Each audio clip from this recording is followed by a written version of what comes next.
je suis Romain Bouvet et je suis propriétaire de la poissonnerie du Circé, poissonnerie familiale que j'ai repris maintenant il y a 6 ans et à Porto Vecchio.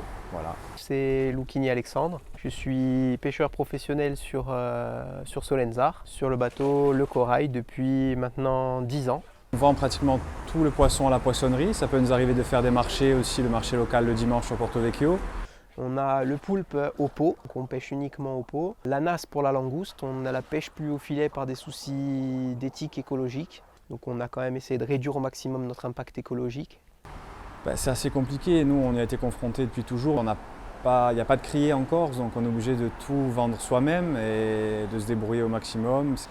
Mais c'est vrai qu'en avant-saison et en arrière-saison, c'est plus compliqué. Donc pourquoi tourner sur certains produits vers la conserve et transformer le poisson pour côté traiteur aussi, voilà, pour essayer d'améliorer les ventes. Les problèmes de quotas, les problèmes de taille, les problèmes de gestion de la pêche, les problèmes de réglementation. Parce qu'en fait, on est devenu vraiment des entreprises.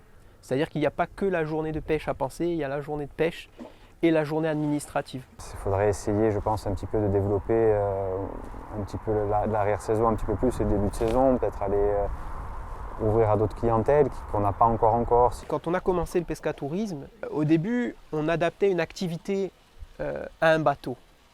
C'est-à-dire qu'en fait, on embarquait des gens en mer, mais nous n'avions pas forcément l'obligation d'avoir des grosses contraintes. C'est vrai que la France, au niveau des contraintes, on est quand même pas mal réglementé et il y a quand même plus de liberté ailleurs. Ça ferme quand même beaucoup de portes et c'est très compliqué pour les pêcheurs ou des entrepreneurs aujourd'hui de se réaliser. Moi, je continue l'activité non pas parce qu'elle a une rentabilité financière, mais surtout parce qu'elle me permet d'expliquer mon métier à des gens, d'expliquer mon métier à des jeunes et peut-être de créer des vocations.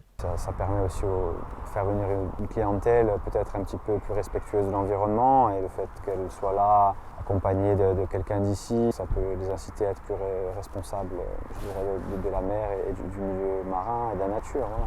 C'est pas un métier comme les autres. On ne sait jamais ce qu'on va avoir le jour pour le lendemain. On attend avec impatience la pêche. Et non, c'est quelque chose, c'est un métier de passion, oui, c'est sûr. Il y a quand même quelque chose qu'on ne pourra pas nous enlever, c'est la vue du bureau est quand même vachement sympa.